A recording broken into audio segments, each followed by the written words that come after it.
This is Bob Sorrentino from Italian Roots and Genealogy. Be sure to check out our blog and our YouTube channel and our newsletter and our great sponsors, Your Dolce Vita, Italy Rooting, Phil Italy, and Abiativa Casa.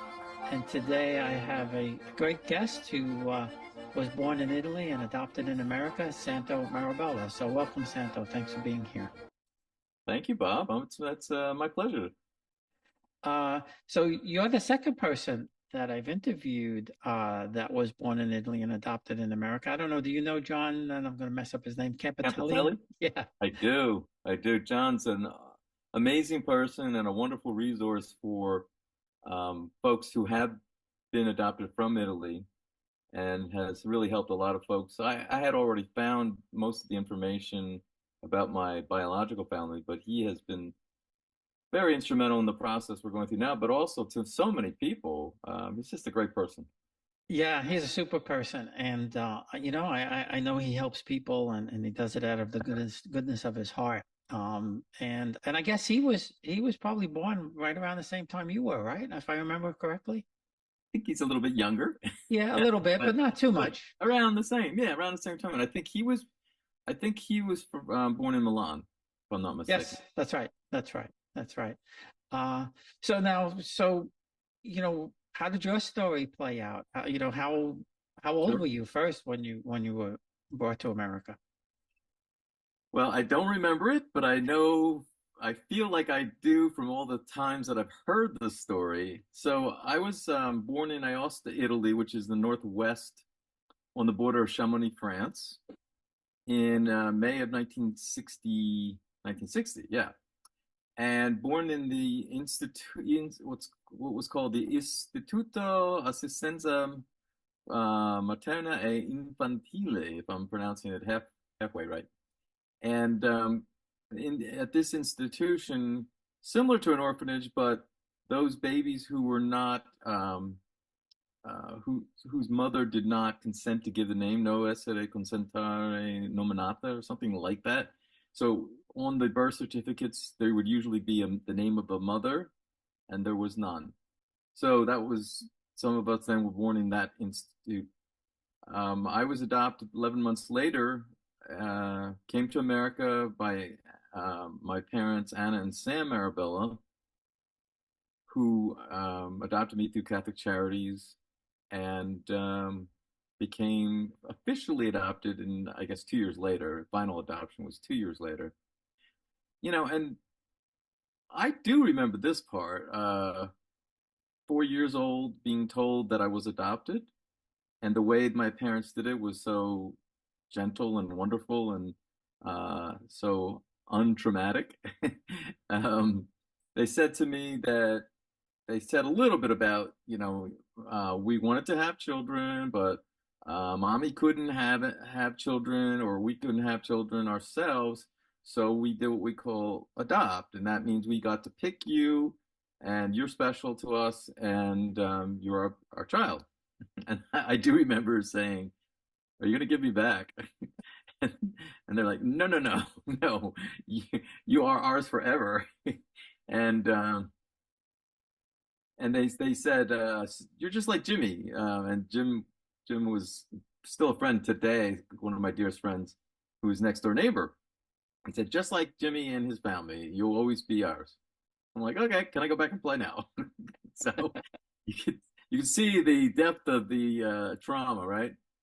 I did find out more as I grew up, and that I couldn't eat solid foods, I couldn't sit up, I had a flat head, which I think I still have, pretty much that one, and that was from being in the crib, and I'm sure I was attended to as best they could at the time, as well as the other babies.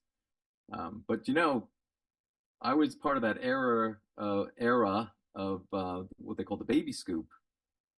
And so what our research has found out is that between 1959 and 1965, 3,700 Italian babies were, I say exported, were adopted to the United States. So there was, I mean, it happened more than those years, and it happened in other places in Europe as well. I just know that that's how I fit into this whole big picture. So so that institute, was that like a maternity place for unwed mothers or something like that? Yeah, as far as I understand it, and I'm working on my Italian, it was always pretty rough. It's a little bit better. But the Istituto was a brevetrofio, which is different than an orphanatrofio. An orphanatrofio, the children, the babies are identified as the son or daughter of so and so, a certain person. In the Breifort they are not identified. That goes back to what I said about not being, an, not having an official name. And in fact, the nuns who took care of the babies made up names. I came over with a wristband like the old hospital bands, and it had on it Daniele Resi, Resi, which was the I always thought was the name of my family when I started to search and found out. No, in fact, it was the the name that they needed to give every child had to have a name on their birth certificate. Yeah, yeah. Well, that makes sense. I mean, my children are adopted, Hmm. um, but from Florida, not Sure. from Italy. But we had looked into foreign adoption too at the time, and we were thinking potentially Paraguay at the time, and and again, there's a lot of Italians and Germans there. I mean, the European heritages, and especially in Paraguay, Hmm. is very prominent.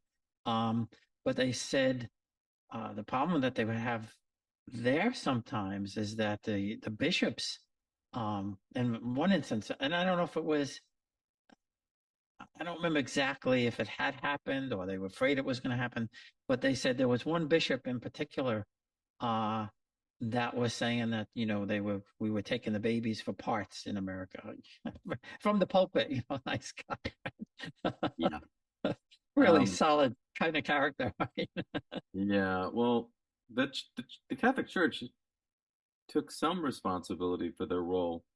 I think it was back in 2016. They the church officially apologized to women in the UK for the actions uh, that led to those kinds of situations where unmarried mothers, unmarried women were um, either coerced, forced, pressured, shamed into giving up their babies. No kidding. Oh boy, I And didn't I know was that. that. that's part of that baby scoop, Hmm. uh, the scooping up of babies. That I I don't know the motivation. You know, I try to be somewhat understanding, but I don't know. Yeah. Well, I mean, it is what it is, I Yeah, suppose. exactly. So so now you're adopted. You're adopted from Italy. So how did you? Well, when did you? And how did you start doing the research to find out Yeah. who at least your birth mother was? Um, I I had always wondered, and quite honestly, my parents, and when I say parents, I mean my adopted parents. I never make the distinction of adopted versus bio versus. If I use the term parents, it's Anna and Sam, the loving parents that I had growing up. They told me what they knew. They knew I had an older brother and an older sister. They in fact tried to adopt all three of us to keep us together, but the biological parents kept my older brother and older sister. So I had basic names and I think birth dates perhaps at that time. At some point I got birth dates. During college is when I really started to consider search in earnest. It I was 18, but it really wasn't as much about my age, although I came to learn that that was a big factor in what information you could or could not get. And my parents were never an obstacle to that, but I was curious. It took me about 5 years through maybe the second year of college, until after I graduated a few years. And I found, I guess, enough information, paying off churches, paying off governments, paying off, whatever you had to, and going through a lot of bureaucracy. I have to say, the American side, the consulates, the Congress, the folks here were really helpful and really put a lot of effort. As we're doing this film, as you know, I'm doing a lot of going through old files and things, and I realized how many letters and how many pieces of correspondence I had with our local congressman's office and different branches of government. So you have to remember that was probably late 70s, early 80s, and it was still very much a closed scenario. I do remember going to Catholic social services in our diocese and to find more information. And they told me that I would get non-identifying information,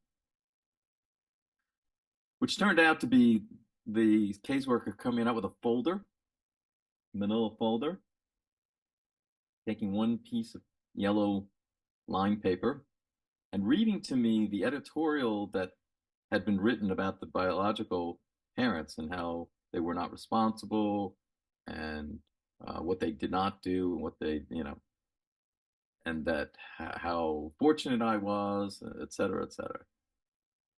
Not exactly, and they had the power. I mean, they had everything there in that folder. You don't, you don't quite get over that, what I would consider oppression, because people who have power over your life that you don't have power over, that really they don't have a right to have power over. And I get that the reasons why it was so confidential and the term closed adoptions, perhaps maybe parents would not give up children or be open to adoption. I'm not here to judge or even assess if that's a good policy. I can just speak from my experience as an adoptee. It's not good. It's not fair. It's not right. And the new generation of adoptees feels like, from the little I've talked with folks in that community, the millennials in that community, they're not happy about that, and they're not happy about how closed it still is and how others continue to make decisions around their life. So I didn't get help from the church. Coincidentally, I'm still not getting help from the church as we go through this process. There's either a lack of responsiveness or the responses are no. And I'm not surprised. By the way, this has nothing to do with my relationship with God or my spirituality. I recognize the church is an organization of human beings who are imperfect. So it's not a big deal against the church. It's just this piece of it is really, I think it's wrong. I think it's immoral, the way it's handled. I did find information. I was supposed to go to a wedding in 1985, and it was a dear friend from my hometown who went to grade school and high school together, and she studied abroad in Spain and wound up going back to live and work. Excuse me. And was being married in August of 1985. So I planned to go. That's how close we were. And I thought, this might be a good opportunity.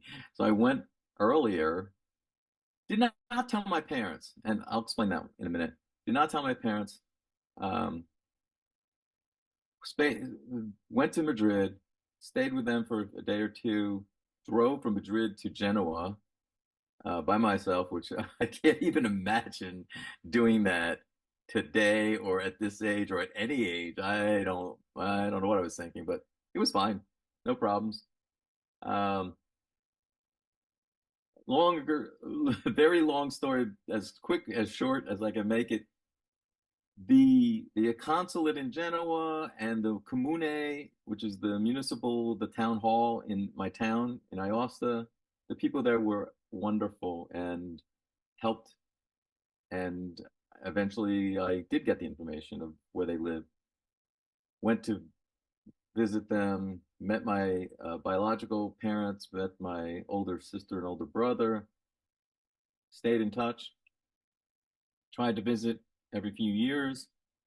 A younger brother found me about 9 years, 8, 9 years later, and met him. And then we have a younger sister that I learned that we had that no one had met, and found her, but she, at the time, 20 years ago, was the last time I was there. And at the time, she chose not to have any contact. So I'm reaching out to her again. Things change in 20 years. You never know, right? Sure, But sure. of course, So now I have to ask you, yeah, did you just show up on their doorstep one day? yep, kind of did it. Do you remember? You remember the musical Sound of South Pacific? Yeah, yeah, yeah. There was a character called Bloody Mary, Yes, I and she remember. was Yeah. a short, stout woman, long, beautiful hair, sun-baked skin. So I went to this apartment building, and the first time I walked, the first door was closed, locked. Like it was you had to have the key or access to get into the building. Right, not uncommon. So I went for a walk, and about an hour or two later, came back, and the door was ajar. So if you believe in fate, I believe, no, there's no accidents. I firmly believe there's no accidents. and I believe in having guardians and guides and God and all these wonderful things too. So I go in and I go up the staircase, and it was on I thought it was the second, I think it's the second floor. So I'm in a stairwell between the first and second floor. Should I go up? Should I go? I knew the apartment number. At least an hour I was standing there. And then all of a sudden, this woman comes who looks like this character. She had two shopping bags. And in Italian, I had my little speech ready. And in Italian, I said, "Excuse me, I'm looking for Signora Augustino." And I knew that that was the the surname of the mother. In Italian, she said, "That's me." I'm like, okay. So I said, well, I told her my name. I told her I was from the United States. I said I was born in Italy, in Aosta, the birth date, my birth date, and I'm your son. And she's like, no, no. I said, well, I know I have an older brother. His name is this, and he was born in this day, and an older sister. Her name is this. And now she's like, okay, takes me into the apartment and shows me this picture of what looked to be like a 7-year-old, and who looked a little bit like me, but it wasn't me because I left at 11 months, 3 weeks. She goes, in Italian, "This is you." I'm like, well, to myself thinking, oh my God, I'm in the wrong house. It's all right. And I said in Italian that, excuse me, I left when I was almost 1 year old. And then I saw the wheels turning, and she nodded, and she called Francesca, and out emerges this young woman who looked to be a year or two older than me. And the woman says, "Who is this?" And she said, "It's your brother." And she said, "Michele." And the mother goes, "No, the another one." So they would have been too young to even know about me. Well, yeah, shock everybody. So my sister takes my arm and she says, "Okay, we're gonna go. We have to meet your brother." And we go to the piazza, and he was at the time selling. He was working at a newsstand. The same conversation. Who's this? It's our brother, Migueli. No, another one. I stayed there about a week in a hotel, and spent most of my time with them. It was wonderful. It was good. It was comfortable. But it was sad because finally finding them, and then a week later, I'm losing them again. So we made I think I said to my sister and brother, even though we're going to be going, I'll be going back. I said, sempre insieme. I said, we will always be together. Sempre insieme, yeah. And we did, write letters back and forth. And this is pre our technology of today. And did pretty well. But I mean, every conversation, whether it was on the phone, was like, I had the dictionary and I'm like, oh, un momento, aspetta. I'm trying to find, oh my goodness. It was, at least when Zoom came in, not Zoom, but I mean, online video chat came into being, I could use my hands because you can see I do that a lot, and I could get across the communication as well as could my siblings. So I went back a few times, met the younger brother who found me, met him. He has some challenges, had some challenges. I'm still trying to find where he is because he had some issues with addiction, and the younger sister we're still trying to find as we're embarking on this latest journey. That's well, it's crazy and takes a lot of guts to do something like that. Now, were you able to find your birth father too, or only Yeah, him? they were together. They were They together. They were still together. they had all five children together. They had lived together. He had been married previously, so Italy, that time, no divorce, and obviously no birth control.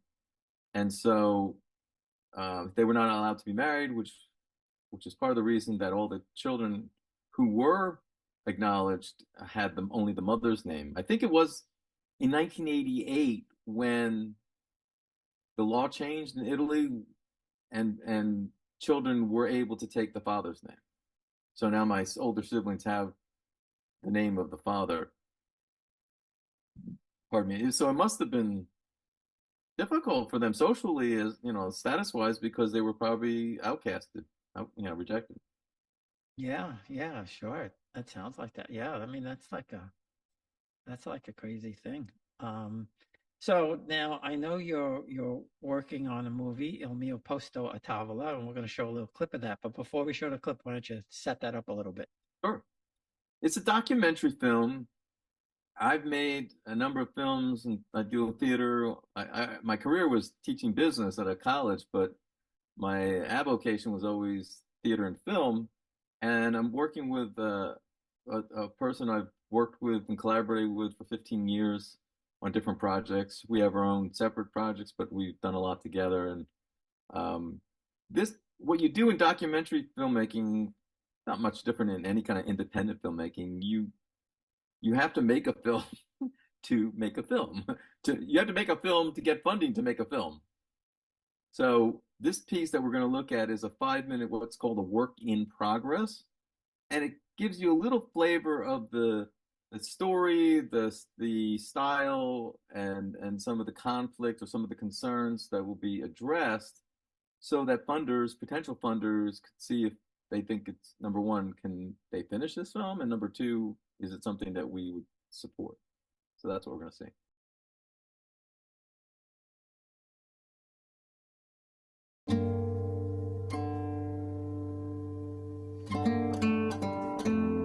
The first thing I remember remembering was being told that I was adopted. I was about 4 years old. I remember saying, okay, are you going to give me back? And they said, no, you're ours forever. I had all I needed to know.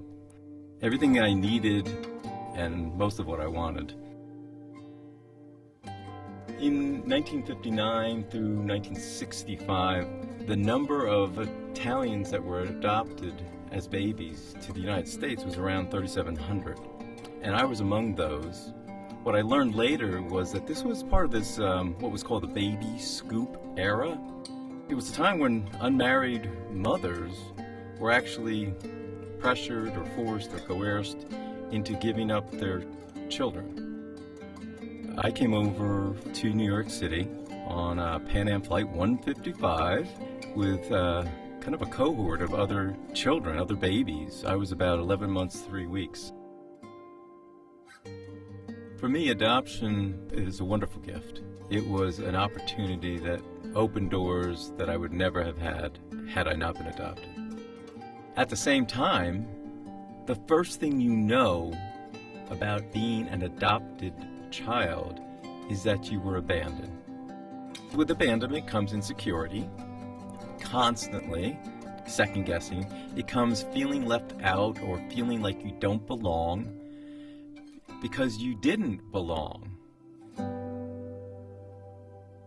I was born in an orphanage in Aosta, Italy, and remained there for about a year until my adoption. My older two siblings lived in the Instituto for a while as well, but eventually they went home. I have two younger siblings who were also adopted. You can't just throw away a baby. You can't just act like it doesn't exist. I guess you can. We know now that infants separated from their mothers at birth suffer lifelong trauma. During college, I started searching. After a lot of research, I was able to actually meet my bio parents and the siblings in Italy. A cena, ti ricordi, con Giorgio? See. That one thing I said to her is, I said, do you remember that the first time we met, you said that we always be together, like sempre insieme, no matter what happened.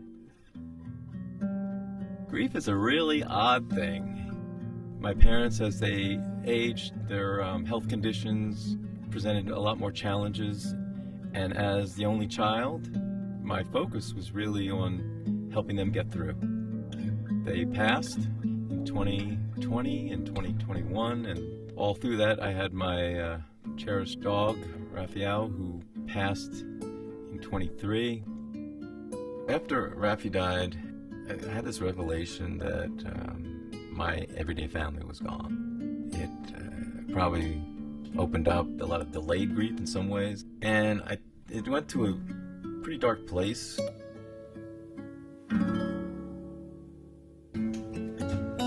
Hey, how's it going? Who we got today that needs some loving? You need to take a look at Francesca. In my search for healing, I started volunteering at the animal shelter, working to make dogs adoptable. I know, it's kind of ironic. Let's go for a walk. Il mio posto a tavola in English is my place at the table. Everybody has a place, not just a seat at the table, but their place that they belong at that table. I've realized that to get through this, I need to reconnect with my Italian family, including two of my siblings who were also adopted. I'm going back to Italy in search of that feeling of wholeness, to bring together what for so long has been splintered. I don't know what I'll find, but maybe we can all find our place at the table. We all want to belong. We all want to fit in, to be a part of something, some group, some community, some family. That's our strength, that's our foundation. That's how everything else becomes possible.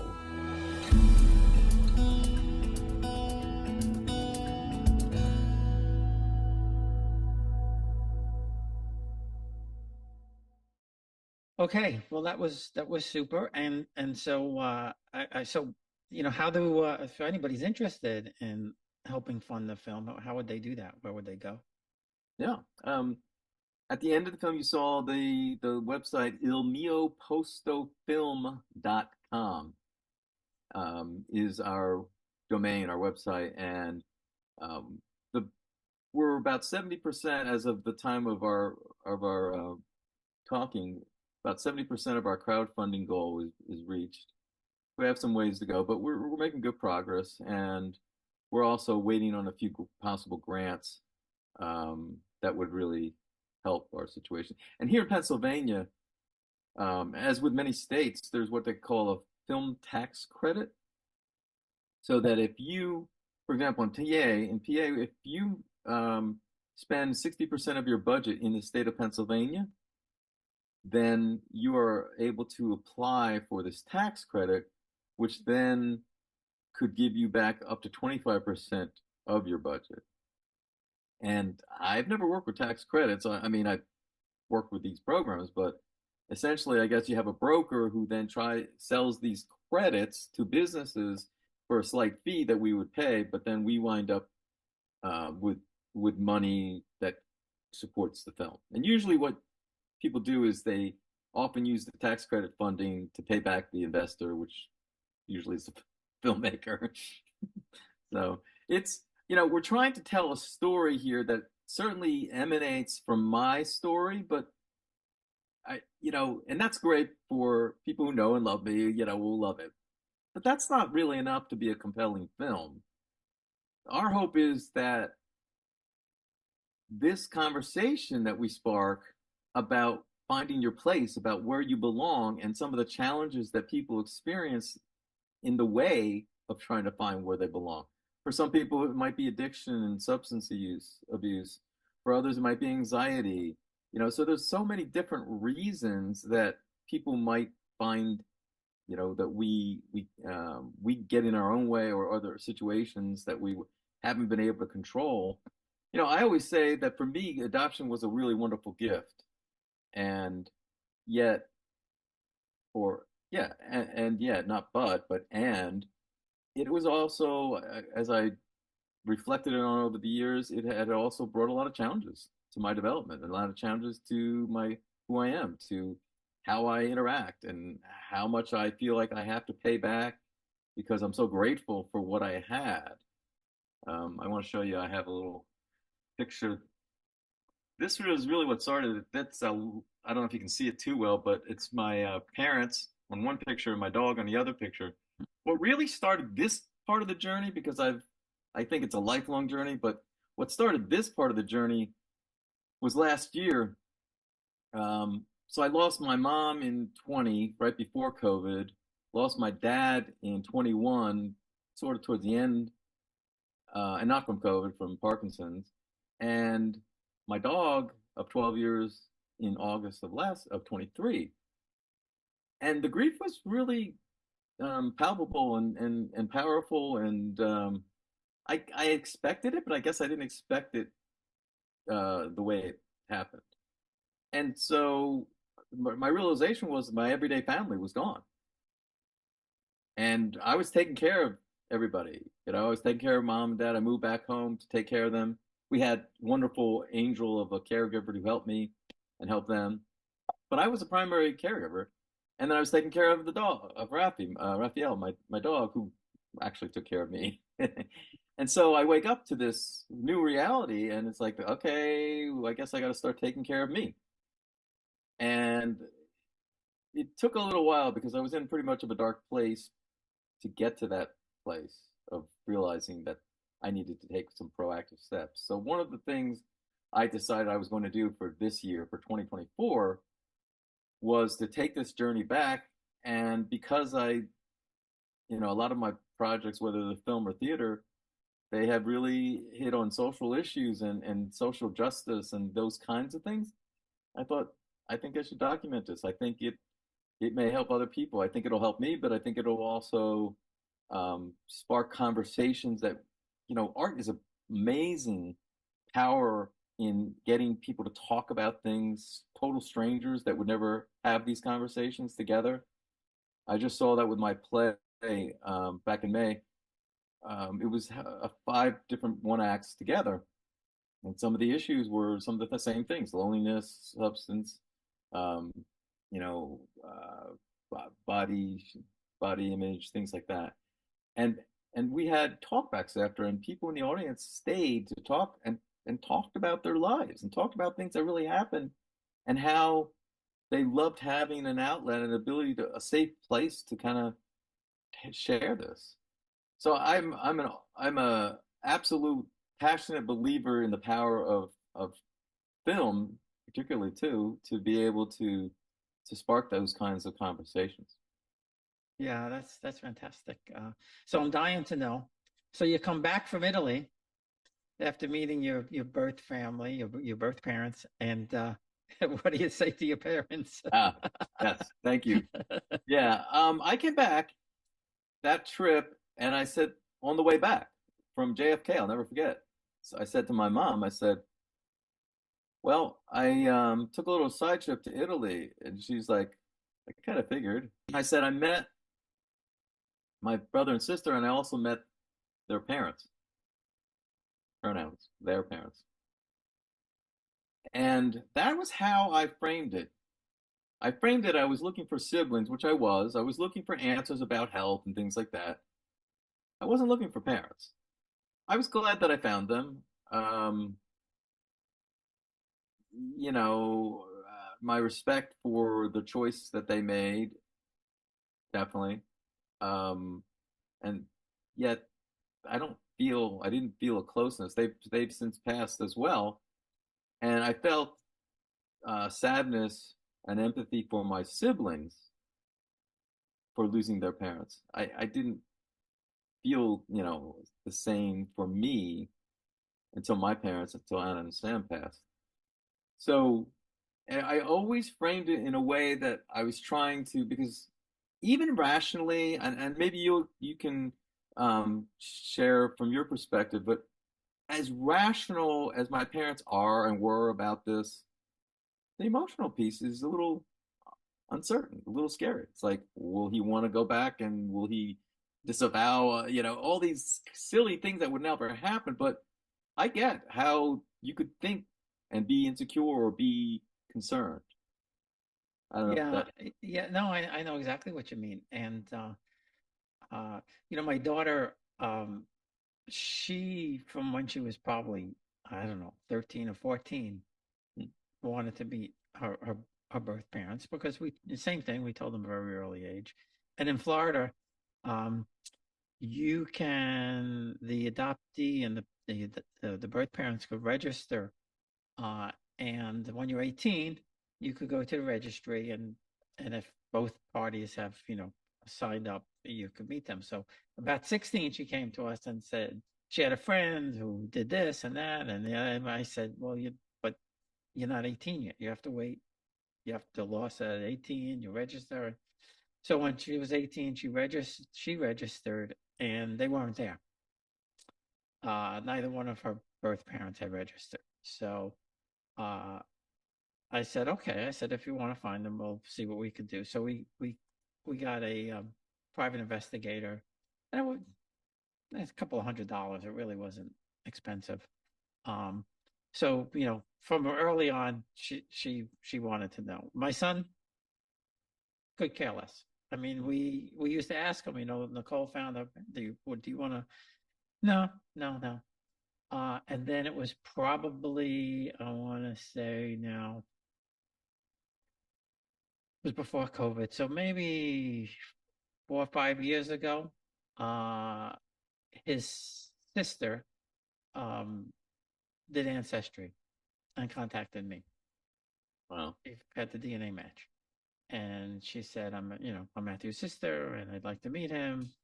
And I said, well, he's a grown man. I have to ask him. It's up to him.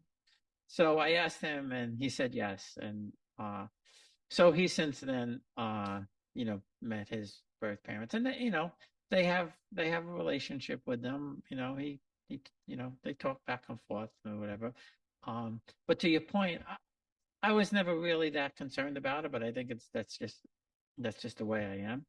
Um, my wife was always concerned about it, a little bit. And I used Mhm. to tell her, I said, look, you know, you're still her mother. You're always going to be her mother, and don't worry about it. And um, but I think to your point, the relationships are different. No question about it.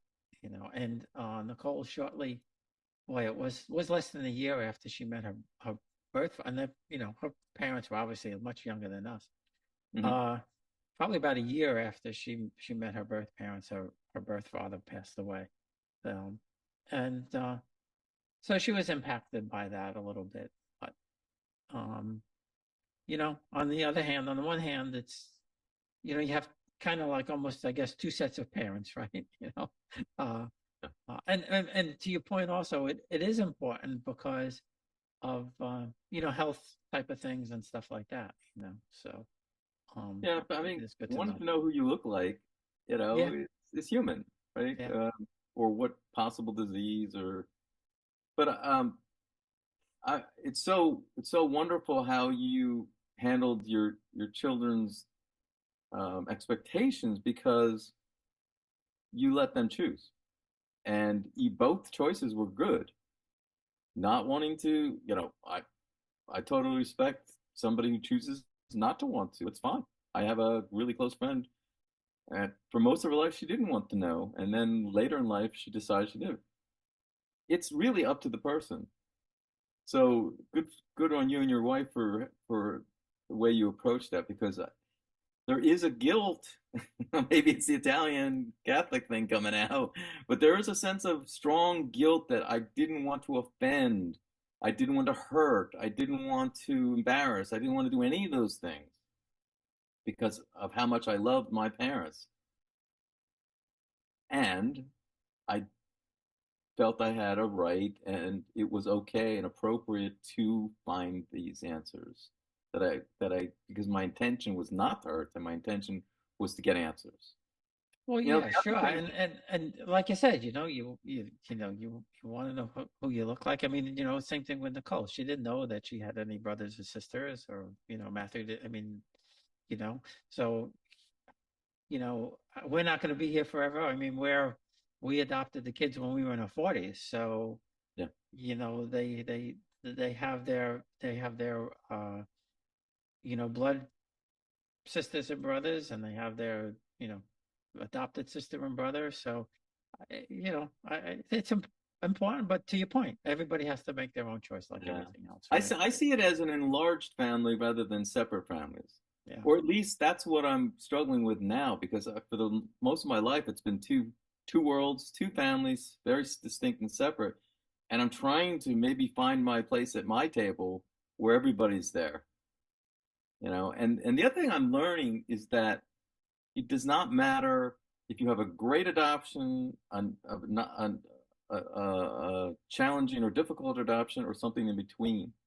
The the types of things that I express and the types of feelings and the types of insecurities, the research and also just talking with others adoptees seems it's consistent. It's pervasive. Those kinds of things have to do with being adopted, regardless of how good you have it. And I had probably one of the best adoptions you could have.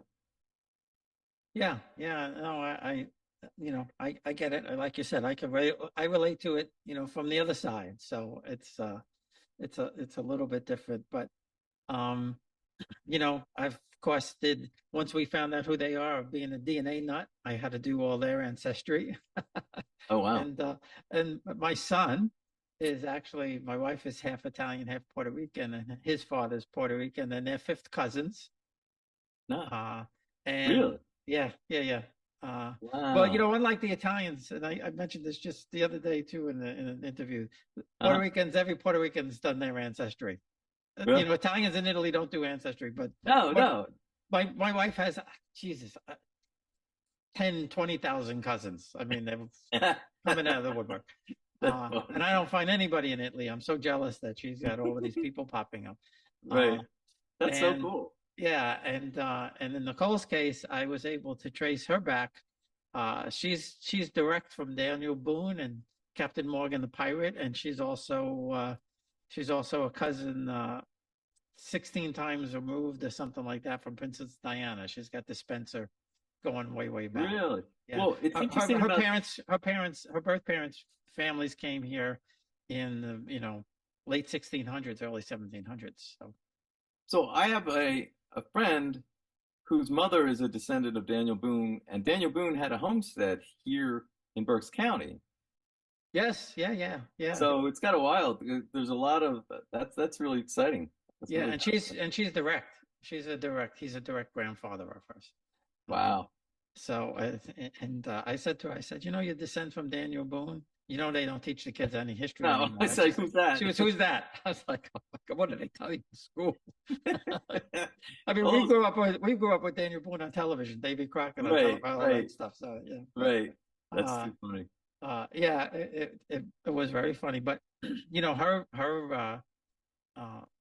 her birth family. I mean, they never did any research or anything like that. So when I started finding some of that stuff out, and she also has an Italian great grandfather back to Italy, back at the time of Henry VIII. There was a family of musicians, the Bassano brothers, and they went to England, and they were musicians for Henry VIII's court. Wow.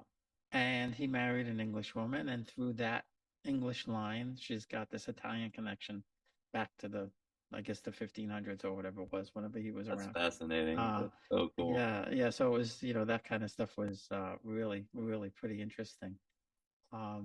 Well, this has been great fun. I mean, I love doing these stories where people first were born in Italy, but the adoption thing and all of that, it's so nice. And I get, so many people like to hear these stories because it's really, really great. And we look forward to the movie being finished, and me, you, and John have to get on someday, talk about it. Absolutely. I would love to share it with you and talk about it again when we're finished. So probably our projected timeline is when we come back in October, then to do post, and then hopefully by early 25 to be ready to start screening. Yeah, no, definitely. When you release it, we'll definitely do it again and introduce it. That's for sure. Thanks so much, Bob. Really appreciate it. No, it's my pleasure.